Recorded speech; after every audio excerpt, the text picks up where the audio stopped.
আমি স্কুল থেকে আইসা কেকের কাজ করব, তখন আইসা দেখি আমার যে এরকমই বিটার মেশিন আগে একটা ছিল, ওই বিটার মেশিনে দেখি হঠাৎ করে শর্ট সার্কিট করে আমাকে একদম ফালাই দিছে, মানে ভিতরে নষ্ট হয়ে গেছে।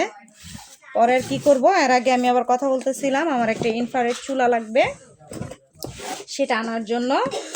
তা আমি ইনফ্রারেড চুলার জন্য কথা বলতেছিলাম, এমন সময় দেখি আর ওনারে বাবা, আচ্ছা যাই হোক ওইটা পরে দেখাই।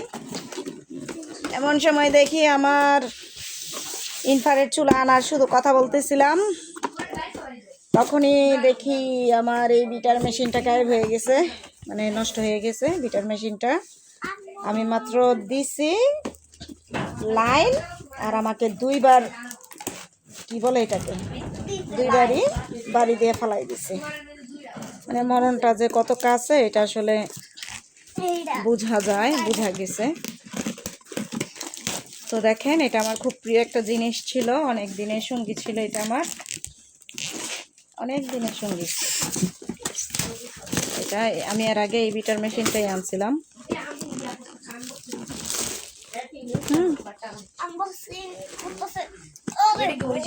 হ্যাঁ, এটা অরিজিনাল মিয়াকোর, এটা খুবই ভালো।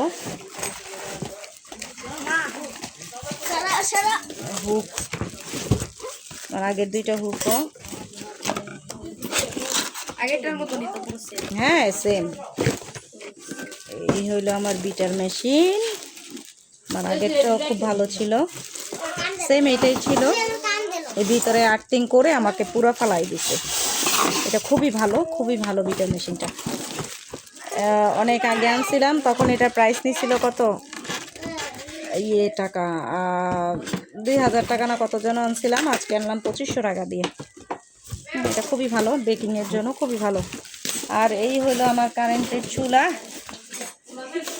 ইনফ্রারেড, কি সুন্দর, ইন্ডাকশন না, ইনফ্রারেড। এই হলো আমার ইনফ্রারেড, এটার প্রাইস নিচ্ছে 5700 টাকা। মানে আমার টাকা পয়সা শেষ, আমি ফকির প্রোম্যাক্স, শেষ আমার টাকা পয়সা। তো এই আর কি, দুইটা জিনিস আমার খুব বেশি প্রয়োজন ছিল, নিয়ে আসলাম আলহামদুলিল্লাহ। কারণ গ্যাসের যেই পরিমাণে খরচ, গ্যাসের খরচে আসলে কুলানো যায় না, গ্যাসও আছে, আমি একদম নির্ভরশীল গ্যাসে।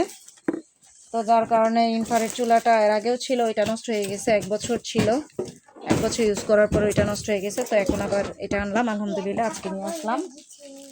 আর এই যে আমার বিটার মেশিন নিয়ে আসলাম।